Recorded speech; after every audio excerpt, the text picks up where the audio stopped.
EVM ಮಷೀನನ್ನು ನಮ್ಮ ಕೈಗೆ ಒಂದು ವಾರ ಕೊಡ್ರಿ ಅಂತಂತ ಯಾರೋ ಒಬ್ರು ಮಾತಾಡಿದ್ರು ಅದನ್ನು. ಸರ್, ಇದು ಮನುಷ್ಯ ತಯಾರಿ ಮಾಡಿದಂಥದ್ದು, ಮನುಷ್ಯರು ತಯಾರು ಮಾಡಿದಂಥದ್ದಲ್ಲ ಇದು. ನಾನು ಅದಕ್ಕೆ ಹೇಳ್ತಾ ಇದ್ದೆ, ನಮಗೆ ಸಂಶಯ ಇದೆ,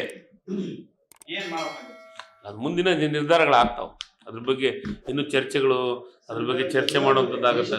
ಆ ಪರಿಸ್ಥಿತಿ ಬರ್ತೈತೆ ಸರ್. ಈಗ ಆರೋಪಗಳು ನೋಡಿ, ಆರೋಪಗಳನ್ನ ಮಾಡ್ತೀವಿ ಅಂತಂದ್ರೆ ತಾರ್ಕಿಕ ಅಂತ ಬಂದೇ ಬರ್ತೈತಿ. ಗೌತಮ್ ಅದಾನಿಯಿಂದ ತತ್ಕ್ಷಣ ಮೊದಲು ಮೋದಿ ಮತ್ತು ಅಮಿತ್ ಶಾ ಬೆಳೆಸಿದ ಕೂಸದು.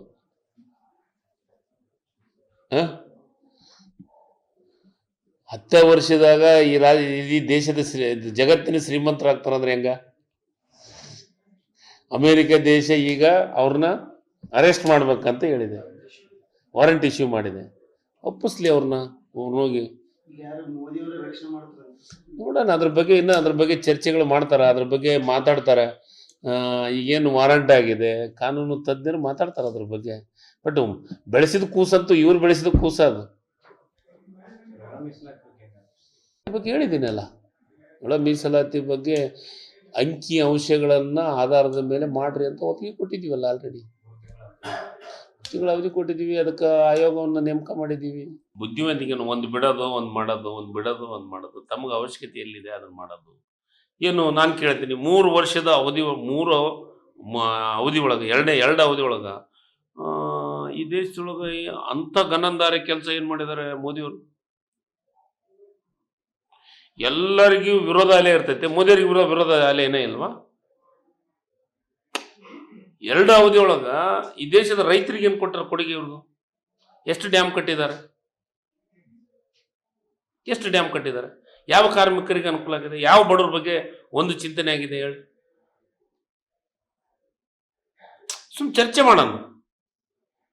ನಾವು ಕಾಂಗ್ರೆಸ್ನೊಳಗ ಮನಮೋಹನ್ ಸಿಂಗ್ ಇದ್ದಂಥ ಅವಧಿ ಒಳಗೆ ಏನು ಮಾಡಿದ್ವಿ ಅಂತ ಹೇಳ್ತೀವಿ, ರಾಜೀವ್ ಗಾಂಧಿ ಅವರಿದ್ದಾಗ ಏನು ಮಾಡಿದ್ವಿ ಅಂತ ಹೇಳ್ತೀವಿ, ಇಂದಿರಾ ಗಾಂಧಿ ಅವರಿದ್ದಾಗ ಏನು ಮಾಡಿದ್ವಿ ಅಂತ ಹೇಳ್ತೀವಿ, ಜವಾಹರ್ಲಾಲ್ ಈ ದೇಶದ ಪ್ರಧಾನಮಂತ್ರಿ ಆದತ್ನಾಗ ಏನು ಮಾಡಿದಾರೆ ಅಂತ ಹೇಳ್ತೀವಿ.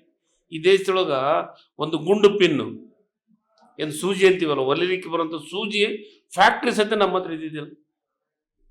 ದೇಶದಾಗ ಅಷ್ಟಕ್ಕೊಂದು ಕೈಗಾರಿಕೆನ ತಂದಂಥವ್ರು ನಾವು ಮಾಡಿದಂಥ ಸಂಸ್ಥೆಗಳನ್ನೇ ಮಾರಾಟ ಮಾಡುವಂಥವ್ರು. ಇವ್ರಿಗೆ ವಿರೋಧಲೇ ಇಲ್ವಾ? ಇವ್ರ ಬಗ್ಗೆ ನೋಡಿ, ಜನರು ಇವ್ರು 100% ವಿರೋಧಿಸಿದ್ದಾರೆ ಅಂತ ನಾನು ಮನಸಾರ ಹೇಳ್ತೀನಿ. ಮಹಾರಾಷ್ಟ್ರದಲ್ಲಿ ಅವರು ಸರ್, ಅದನ್ನೇ ಹೇಳಕತ್ತೀನಲ್ಲ, ಎಲ್ಲಿ ತಮಗೆ ಅನುಕೂಲಕ್ಕೆ ಬೇಕು ಆ ಕೆಲಸ ನಮಗ್ ಸಂಶಯ ಇದೆಪ್ಪ.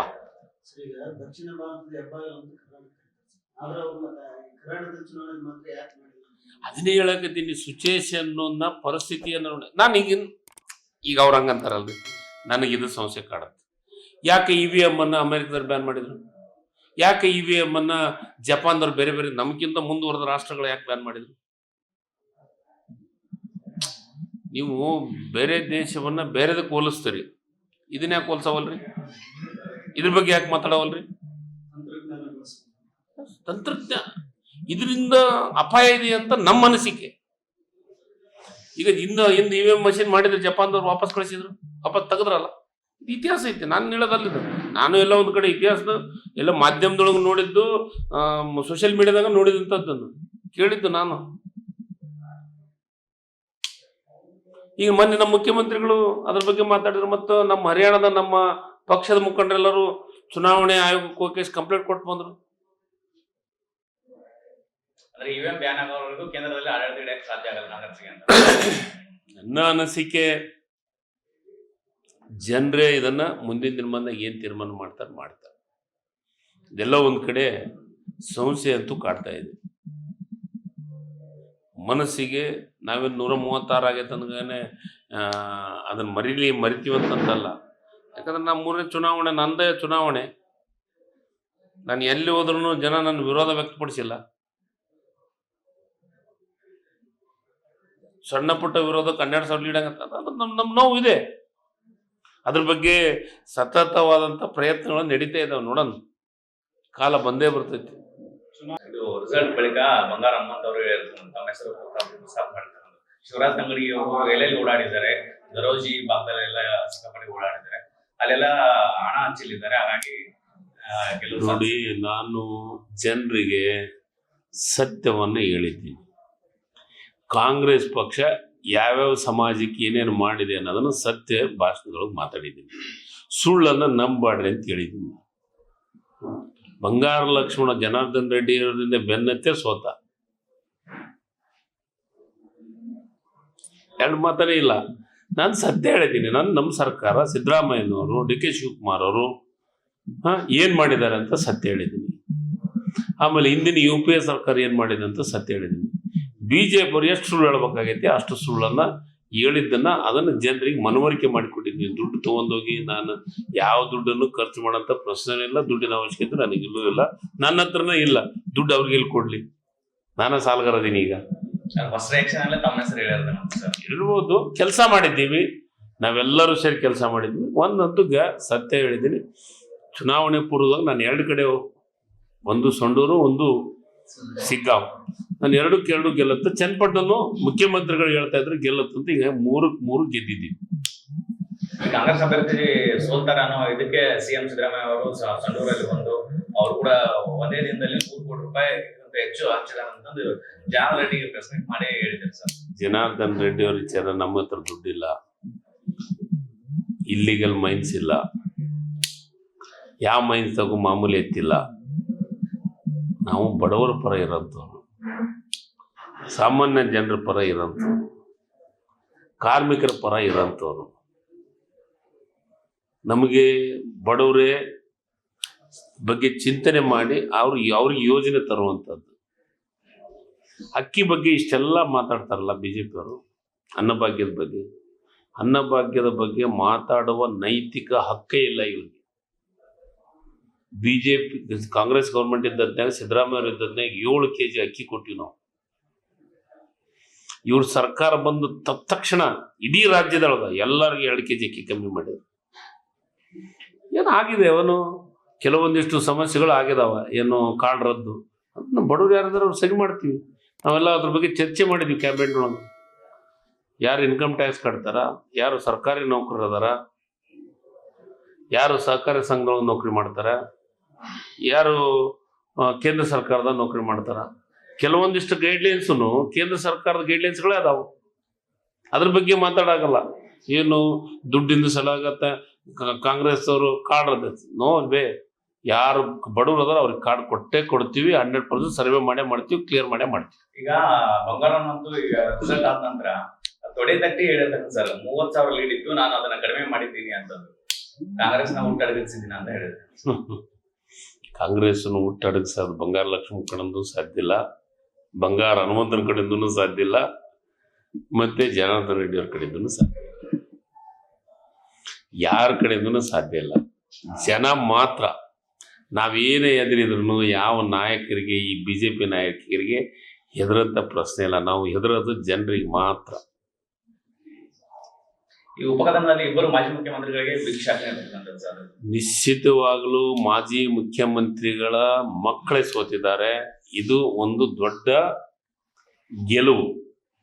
ಗೆಲುವುದ ಜೊತೆಗೆ ಈ ರಾಜ್ಯದೊಳಗ ಕಾಂಗ್ರೆಸ್ ಪಕ್ಷವನ್ನ ನಮ್ಮ ಜನ ಆಶೀರ್ವಾದವನ್ನು ಮಾಡಿದ್ದಾರೆ. ಈ ಚನ್ನಪಟ್ಟಣದಲ್ಲಿ ಕರಿಯ ಅಂತಂದು ಜಮೀನು ಹೇಳಿದ್ರು, ಅದ್ರದ್ದೇನ ಪರಿಣಾಮ ಬೀರಲಿಲ್ಲ? ಏನು ಪರಿಣಾಮ, ಯಾವ ಪರಿಣಾಮ ಬೀಳಲ್ಲ. ನೋಡಿ, ವಕ್ಫು ಪರಿಣಾಮ ಬೀಳಲಿಲ್ಲ, ಮೂಡ ಪರಿಣಾಮ ಬೀಳಲಿಲ್ಲ, ಆಮೇಲೆ ಏನು ಈ ಸದ್ಯ ಇದ್ದ ಅನ್ನಭಾಗ್ಯದ ಪರಿಣಾಮ ಬೀರಲಿಲ್ಲ, ಯಾವುದು ಪರಿಣಾಮ ಬೀರಲಿಲ್ಲ. ಜನ ವಾಲ್ಮೀಕಿ ಹಗರಣನೂ ಪರಿಣಾಮ ಬೀರಲಿಲ್ಲ.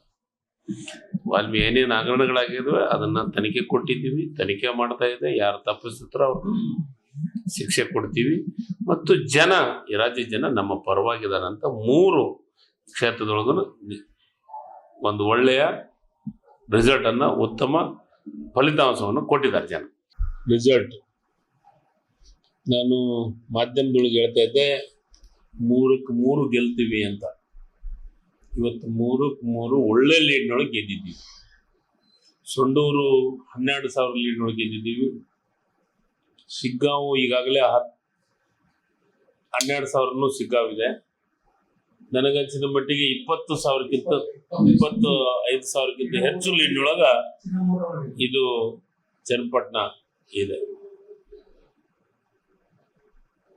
ನಿಜವಾಗಲೂ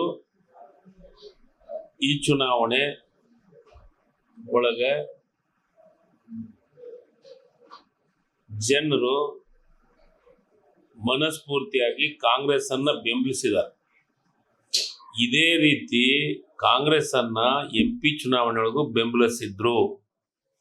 ಆದ್ರೆ ನಮ್ಗೆ ಈಗನೂ ಮನಸ್ಸಿಗೆ ಮತ್ತು ಹೃದಯದ ಕಾಡ್ತಾ ಇರೋದು EVM ಮಷಿನ್ ಬಗ್ಗೆನೆ.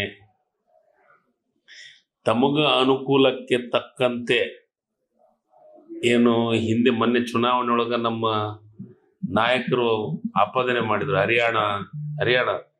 ಹರಿಯಾಣ ಚುನಾವಣೆ ಒಳಗೆ ಈಗಲೂ ನಮ್ಗೆ ಅದು ಕಾಡ್ತಾ ಇದೆ. ಈ ಬೈ ಇಲೆಕ್ಷನ್ ಅವ್ರಿಗೆ ಅವಶ್ಯಕತೆ ಇಲ್ಲ ಅಂತ ಅಂಥವೆಲ್ಲ ಮಾಡಂಗಿಲ್ಲ ಅಂತ ನಾನು ತಿಳ್ಕೊಂಡಿದ್ದೀನಿ. ಜನರ ನಾಡಿ ಮಿಡಿತ ನಿಜವಾದ ಸತ್ಯದ ಇಲೆಕ್ಷನ್ ಅಂದ್ರೆ ಅವರು ಮನಸ್ಸಿಗೆ ತಕ್ಕಂತೆ ಚುನಾವಣೆಯನ್ನ ಮಾಡ್ತಾರೆ. ತಮಗೇನು ಅನುಕೂಲ ಇದೆ. ಯಾಕಂದ್ರೆ ಕೇಂದ್ರ ಸರ್ಕಾರ ಪೂರ್ಣ ಪ್ರಮಾಣದ ಅವರ ಜೊತೆಗೆ ಕೆಲವೊಂದಿಟ್ಟು ವಿಚಾರಗಳನ್ನ ಸಮಸ್ಯೆಗಳು ಕಾಡ್ತಾ ಇದಾವೆ ನಮಗೆ ಈಗಲೂ. ಆದ್ರೆ ಜನ ಮಾತ್ರ ಕಾಂಗ್ರೆಸ್ ಪರ ಇದ್ದಾರೆ. 5 ಗ್ಯಾರಂಟಿಗಳು ನಿಜವಾದ ಬಡವರು, ನಿಜವಾದ ಮಿಡ್ಲ್ ಕ್ಲಾಸ್ ಫ್ಯಾಮಿಲಿಗಳು ಅವರು ನಮ್ಮನ್ನು ಬೆಂಬಲಿಸ್ತಾ ಇದ್ದಾರೆ. ಈ ಚುನಾವಣೆ ಒಳಗ ಏನೆಲ್ಲ ಪ್ರಯತ್ನಗಳನ್ನ ಮಾಡಿದ್ರು. ವಕ್ಫ್ ವಿಚಾರದಾಗ ಮಾತಾಡಿದ್ರು, ಮೂಢ ಹಗರಣದ ಬಗ್ಗೆ ಮಾತಾಡಿದ್ರು. ಈಗ BJP ಕಪಾಳಕ್ಕೆ ಬಡ್ದಂಗ ಆಗೈತಿ ಜನರ ತೀರ್ಪು. ಜನರ 3 ಗೆಲ್ಸಿದ್ದಕ್ಕೆ ನಿಜವಾಗ್ಲೂ ಇದು ಸಿದ್ದರಾಮಯ್ಯನವ್ರ ಬಗ್ಗೆ ಆಪಾದನೆ ಮಾಡೋದು, ಕಾಂಗ್ರೆಸ್ ಸರ್ಕಾರದ ಬಗ್ಗೆ ಆಪಾದನೆ ಮಾಡೋದನ್ನ ಇವತ್ತೇ ಹೀಗೆ ತತ್ಕ್ಷಣ BJP ನಿಲ್ಲಿಸುವಂತ ಕೆಲಸವನ್ನು ಮಾಡಲಿ. ಈಗ ಮತ್ತೊಂದು ಹೊಸ ನಾಟಕ ಕಂಪನಿ ಜಿಲ್ಲಾ ಕೇಂದ್ರದೊಳಗೆ ವಕ್ಫ್ ಆಸ್ತಿ ವಿಚಾರದೊಳಗೆ ಮಾತಾಡ್ತಾ ಇದ್ದಾರೆ. ನಾನು ಒಂದೇ ಒಂದು ನಿಮಗೆ ಇದ್ರಾಗ ನಿಜವಾಗ್ಲೂ ನಿಮಗೆ ಮನುಷ್ಯತ್ವ, ಮಾನವೀಯತೆ ಅನ್ನೋದಿತ್ತು ಅಂದ್ರೆ ಧರ್ಮದ ಮೇಲೆ ರಾಜಕಾರಣ ಮಾಡಬೇಕಂತ ನಿಮ್ಮ ತಲೆಗ ಇಟ್ಕೊಂಡು ನೀವು ಮಾಡ್ತಾ ಇದ್ದೀರಿ. ನಿಜವಾಗ್ಲೂ ಸತ್ಯದ ಹೋರಾಟಗಳು ಆಗ್ಬೇಕಾಗಿತ್ತಂದ್ರೆ ವಕ್ಫ್ ಆಸ್ತಿ ಬಗ್ಗೆ 2019-20 ಏನ್ ಆದೇಶ ಮಾಡಿದ್ರಿ? ಯಾವ ಸರ್ಕಾರ ಇತ್ತು? ನನ್ನ ಕ್ಷೇತ್ರದೊಳಗ ಆದೇಶವನ್ನ ಮಾಡಿದಂಥದ್ದು, ನೋಟಿಫಿಕೇಶನ್ ಮಾಡಿಸಿದಂಥದ್ದು ಉದಾಹರಣೆಗಳನ್ನ ನಾನೇ ಕೊಡಬಲ್ಲೆ. ಅವಾಗ ಎಲ್ಲರೂ ಎಲ್ಲಿ ಹೋಗಿದ್ರು? BJP ಅವರು, ಯತ್ನಾಳ್ ಅವರು, ನಿನ್ನೆ ಜನಾರ್ದನ್ ರೆಡ್ಡಿ ಅವರು ಮಾತಾಡಿದ್ರು ನನ್ನ ಬಗ್ಗೆ, ಅದನ್ನ ಮಾಡ್ತೀನಿ.